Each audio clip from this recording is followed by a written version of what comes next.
형제들아, 너희가 자유를 위하여 부르심을 입었으나 그러나 그 자유로 육체의 기회를 삼지 말고 오직 사랑으로 서로 종로를 타라. 온 율법은 내 이웃 사랑하기를 내 자신같이 하라. 하신 한 말씀에서 이루어졌나니 만일 서로 물고 먹으면 피차 멸망할까 조심하라. 내가 이르노니 너희는 성령을 따라 행하라. 그리하면 육체의 욕심을 이루지 아니하리라. 육체의 소욕은 성령을 거스르고 성령은 육체를 거스르나니 이 둘이 서로 대적하므로 너희가 원하는 것을 하지 못하게 하려 함이니라. 너희가 만일 성령의 인도하신 바가 되면 율법 아래 있지 아니하리라. 이 새벽에도 기도하고자 이 자리에 나오신 성도님들 환영하고 축복합니다. 오늘은 갈라디아서 5장 말씀을 함께 보도록 하겠습니다. 오늘은 어린이날입니다. 제가 어른이 되기 전에는 어린이날이 즐거웠는데요. 어른이 되고 나서 부모가 되니까 어린이날이 즐겁지 않더라고요. 뭔가 해야 될 것 같고 꼭 설날이 어릴 때는 기뻤지만 커서는 기쁘지 않은 것 같은 그런 느낌입니다. 지금 저희 아이들은 집에 자고 있거든요. 오늘 캠핑 간다고 막 좋아하고 있어요. 아이들은 좋아하는데 저는 이렇게 다크서클이 내려오는 것을 느끼게 됩니다.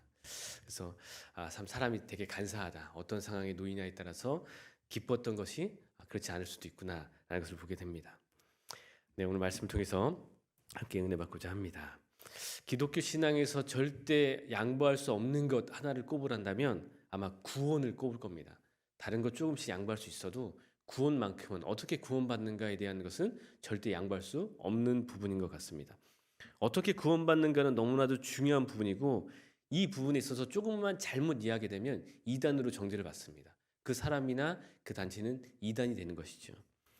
그 정도로 이 구원 교리는 양보할 수 없는 부분입니다. 올바른 구원을 전하는 것을 우린 전도라고 이야기합니다.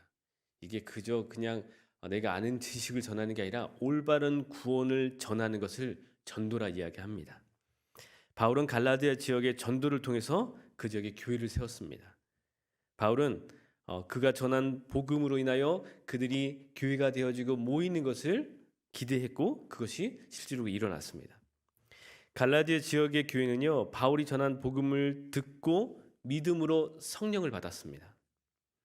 그런데 바울이 갈라디아 지역을 떠나고 나서 복음으로 하나 됐던 그들 가운데 거짓 복음을 가진 자들이 들어온 거예요.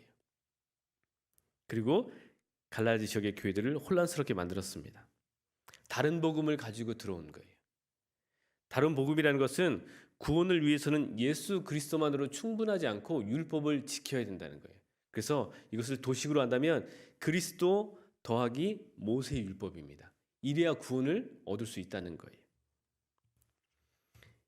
이 율법으로 표현되는 할례, 음식, 그다음에 절기 이것을 지켜야지만 온전한 구원을 받을 수 있다라고 이야기하는 것입니다. 다시 말해서 복음만으로는 안 되고 율법 준수를 해야 된다는 거예요. 교회 다니는 사람들도 그런 것들이 많이 있습니다. 착하게 살아야 구원받는다. 예수님 믿지만 착하게 살아야 된다는 거예요. 이것이 맞는가? 고민해 볼 필요가 있는 것이죠. 이렇게 복음만으로는 안 되고 율법을 준수해야 된다라고 얘기하는 사람을 유대와주의자라고 합니다. 유대와주의자들은 갈라디아 지역의 사람들을 미혹함으로 그들이 받은 복음에서 돌아서게 만든 거예요. 거짓 복음을 듣고 이전에 온전한 복음에서 돌아서서 이제는 할례를 받고 율법을 지킴으로 구원을 받고자 하는 것입니다. 이 소식이 바울에게 전달이 됐어요. 그래서 갈라디아서를 보면 다른 서신에는 처음에 인사말로 시작합니다. 너네가 잘하고 있다. 사랑하는 형제들아. 이렇게 시작하는데 갈라디아서는 상당히 급하게 시작합니다. 왜 그러냐면 급하게 쓰고 있는 거예요. 이 소식을 듣자마자 쓰기 시작한 거죠. 그 답답한 마음으로 갈라디아 지역에 있는 교회에 편지를 쓰게 된 것이 갈라디아서입니다. 바울은 할례로 대표되는 율법을 지켜서 의로워지겠다 노력하는 갈라디아 성도들을 향해서 이렇게 얘기합니다. 5장 4절에 율법 안에서 의롭다함을 얻으려 하는 너희는 그리스도에게서 끊어지고 은혜에서 떨어진 자로다. 율법을 지켜서 의로워지려고 하냐? 근데 율법을 지키려고 하는 그 순간 너는 그리스도에게 떨어졌다는 거예요. 그리스도에게 온전히 붙어 있으려고 율법을 지키고 있는데 떨어졌다는 거예요. 그러면서 바울은 갈라디아 성도들은 율법이 아닌 복음을 듣고 믿음으로 인하여 성령을 받았다라고 얘기합니다. 너네들 율법을 지켜서 그렇게 의로워지려고 하냐? 너네들이 성령을 어떻게 받았는지를 생각해 보라는 거예요. 읽지 않았지만 3장 5절에 제가 봉독해 올리겠습니다. 너희에게 성령을 주시고 너희 가운데서 능력을 행하시는 이의 일이 율법의 행위에서냐 혹은 듣고 믿음에서냐. 너네 성령을 체험하지 않았냐? 그것이 너네들이 뭔가 율법을 열심히 지켰을 때 체험되어진 거냐 아니면 듣고 믿었을 때 체험된 것이냐라고 물어보는 것이죠. 이 한 구절만 봐도 성령을 받는 것은 율법이 아니라는 거예요. 믿음이라는 것입니다. 우리는 예수 그리스도를 믿음으로 이 성령을 받습니다. 왜 그러면 성령이 중요한가? 율법의 요구를 사람들이 온전히 지킬 수 있을까요? 513가지나 되는 율법이라고 하는데 이것을 과연 사람이 온전히 지킬 수 있을까요? 저는 지킬 수 없다고 봅니다. 그 중에 하나라도 범하면 율법을 지키지 않는 게 되는 것이죠. 이 많은 율법들을 사람이 온전히 지킬 수 있는가? 지킬 수 없습니다. 우리는 언제라도 죄를 지을 수 있는 것이죠.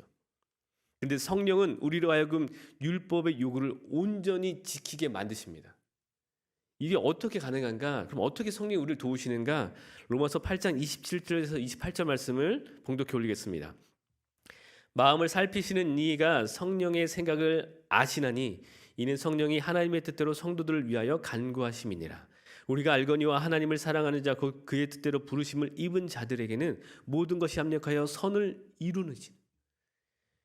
우리가 할 수 없는 그것을 성령께서 하는 우리의 모든 행동을 통하여 합력하여 선을 이루시는 거예요. 그게 선이 되게 하시는 거예요. 우리가 우리 능력으로 우리 노력으로 할 때는 그게 죄가 됐지만 성령을 인도하면 성령의 의지함을 받으면 인도함을 받으면 그 모든 것이 합력하여 선이 되는 것이죠. 그렇게 해서 성령은 우리로 하여금 율법을 온전히 이루게 하는 것입니다. 바울은 갈라디아 성도들을 향해서 그들은 그리스도께서 주신 자유를 얻은 사람임을 상기시키면서 다시는 죄의 종노릇 하지 말라고 얘기합니다. 5장 1절에 그리스도께서 우리를 자유롭게 하시려고 자유를 주셨으니 그러므로 굳건하게 서서 다시는 종의 멍에를 매지 말라. 근데 아이러니한 게 뭐냐면 5장 1절에서는 자유를 받았으니 종노릇 하지 말라고 얘기하면서 13절에서는 서로 종노릇 하라고 얘기합니다. 죄에 대해서는 종노릇 하지 말아라. 서로에 대해서는 종노릇해라 라고 얘기하고 있다는 거예요. 13절 말씀입니다. 형제들아 너희가 자유를 위하여 부르심을 입었으나 그러나 그 자유로 육체의 길을 삼지 말고 오직 사랑으로 서로 종노릇하라. 죄에 종노릇하지 말고 서로에게 종노릇하라는 거예요. 이 말은 한마디로 종노릇하게 하기 위해서 자유를 주셨다는 거예요. 죄의 종이었는데 거기서 끄집어내셔서 뭐 했냐면 서로에게 종노릇하는 위치에 놓으셨다는 거예요. 우리가 구원받았다고 고백한다면 우리는 서로에게 종노릇해야 하는 것입니다. 서로에게 종노릇하라는 것은요, 높은 사람에게 종노릇하고 권력자에게 종노릇하라는 것이 아닙니다. 내가 만나는 모든 사람들에게 그렇게 하라는 거예요. 나와 관계된 모든 사람에게 그렇게 하라는 겁니다. 나의 배우자에게, 자녀에게, 공동체 안에서. 왜 가정들이 무너지냐면요, 이게 안 되기 때문이에요. 서로에게 종노릇하면요, 섬기면요, 가정이 그렇게 깨어지지 않습니다. 근데 뭐가 문제인가? 내가 섬김을 받으려 하는 거예요. 남편이 들어왔는데 집안 꼴이 이게 뭐야? 내가 들어왔을 때 다 치워지고 좀 깨끗하고 반찬이 이게 뭐야? 이러면 깨어지기 시작하는 거예요. 서로에게 종노릇할 때 그 관계가 유지되어지고 더 풍성해지는 것입니다. 여기서 중요한 단어가 뭐냐면 서로입니다. 서로. 누구는 종노릇하며 섬기려 하는데 누구는 그것을 받으려만 한다면 관계가 깨지는 거죠. 내가 이 말씀을 깨달아서 내가 그럼 종노릇해야지 하고 다가갔는데 그 사람이 받는 것에 익숙한 거예요. 그럼 그 관계는 깨어지기 마련입니다. 서로에게 해야 되는 거예요. 서로를 섬기려 하고 서로 낮아지려 하고 서로 종노릇하는 그곳을 천국이라 부릅니다. 바울은 이어서 우리가 그리스도로 인하여 얻은 자유를 육체의 기로 삼지 말라고 말합니다. 육체의 기로 삼지 말라는 것은 다시금 죄를 지어서 종의 멍에를 매지 말라는 것이죠. 다만 오직 사랑으로 서로 종노릇하라고 권면합니다. 이어서 바울은 율법으로 의로워지려는 갈라디아 성도들을 향해서 율법의 완성을 이야기합니다. 율법을 온전히 지키려 하는 갈라디아 성도들에게 율법의 완성이 무엇인지를 알려주고 있는 거예요. 14절에 온 율법은 내 이웃을 사랑하기를 내 자신과 같이 하라 하신 말씀 안에서 이루어졌느니라. 할례를 행하고 음식법을 지키고 절기를 지킴으로 율법을 온전히 지켜 구원받고자 하는 그들을 향해서 바울은 율법의 완성은 내 이웃을 내 자신과 같이 사랑하는 그 안에서 이루어진다라고 이야기하고 있는 것이. 율법은 사랑 안에서 이루어졌습니다. 율법은 사랑으로 서로 종로로 사는 그 모습 속에서 이루어진다는 거예요. 뭔가 율법을 찾아가지고 온전히 지켜야지가 아니라 사랑하면 그 안에서 율법이 이루어졌다는 것이지요. 하나 두 개가 이루어진 것이 아니라 온전히 모든 것이 다 이루어졌다고 이야기하는 것입니다. 13절부터 17절까지의 바울의 주장을 정리하면 이렇습니다. 여러분은 자유를 위해서 부르심을 받았습니다. 그 자유를 육을 위한 기회로 사용하지 마십시오. 그 자유로 서로 사랑으로 섬기는 종이 되십시오. 바로 그 사랑 안에서 율법은 성취됩니다. 여러분 멸망당하지 않기 위해 조심하십시오. 성령을 따라 걸으셔야 합니다. 그래야만 여러분을 멸망으로 인도하는 탐욕을 이루지 않게 됩니다. 이게 바울이 주장하고 있는 거예요. 바울은 거짓 복음으로 인하여서요 율법을 통해 의로워지려고 하는 갈라디아 성도들을 향해서 이렇게 얘기합니다. 너희가 만일 성령의 인도하시는 바가 되면 율법 아래 있지 않다.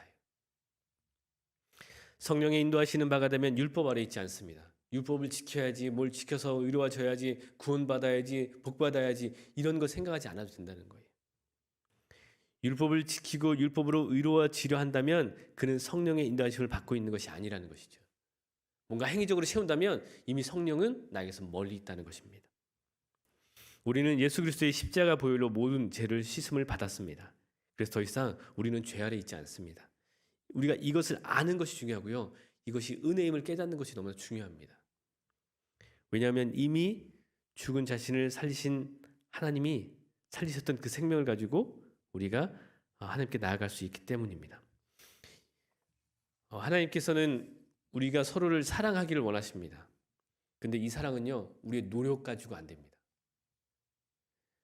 사랑하려고 노력해도 쉽지 않죠. 모습을 보면 사랑하는 것이 쉽지 않습니다. 그럼 어떨 때 사랑이 가능한가? 성령의 인도하심을 받을 때라야 이것이 가능합니다. 오늘 읽지 않았지만 19절과 5장 19절과 24절에는 육체의 일과 성령의 일을 기록하고 있습니다. 육체의 열매와 성령의 열매가 기록되어 있죠. 우리가 잘 아는 구절인 22절과 23절을 봉독해 올리겠습니다. 오직 성령의 열매는 사랑과 희락과 화평과 오래 참음과 자비와 양성과 충성과 온유와 절제니 이 같은 것을 금지할 법이 없느니라. 성령의 열매에 사랑이 있어요. 내가 노력해서 맺는 사랑이 아니라 성령이 나와 함께 하시고 내가 성령의 인도를 받을 때라야 이 사랑을 맺을 수 있는 것입니다. 우리는 율법이 아니라 성령에 속한 사람들입니다. 그렇게 우리가 성령 안에 있으면 자연스럽게 열매가 맺어지는 거예요. 열매를 맺기 위해서 노력하지 마십시오. 성령 안에 붙잡힌 바 되기 위해서 우리 날마다 간구해야 하는 것입니다. 오직 성령의 충만을 구해야 하는 것이죠. 성령이 내 안에 역사하기를 간구해야 하는 것입니다. 나는 할 수 없는 것을 성령께서 하십니다. 오직 우리가 해야 할 것은요, 성령께서 우리를 인도해 가실 때 그것을 민감하게 알아내는 것이 중요합니다. 그래서 그렇게 알아차릴 수 있게 하기 위해서 깨어 기도해야 하는 것이죠. 또한 성령이 우리를 인도해 가실 때 그 걸음에 순종하는 자세가 필요합니다. 우리에게 주신 자유를 나의 유익을 위해서 사용하지 않고 오직 하나님 나라와 영광 위에 사용하시는 귀한 성도님 되기를 축복합니다. 기도하겠습니다. 하나님 감사합니다. 우리로 하여금 복음을 듣고 믿음으로 성령을 받게 하심을 감사를 드립니다. 우리가 날마다 성령의 인도하심에 순종할 수 있도록 도와주시고 성령으로 말미암아 하나님께서 기뻐하시는 뜻을 이루며 살게 하여 주시옵소서. 우리에게 주신 자유를 육체를 위해서 사용하지 않게 하시고 오직 하나님의 영광을 위해 사용하게 하여 주시옵소서.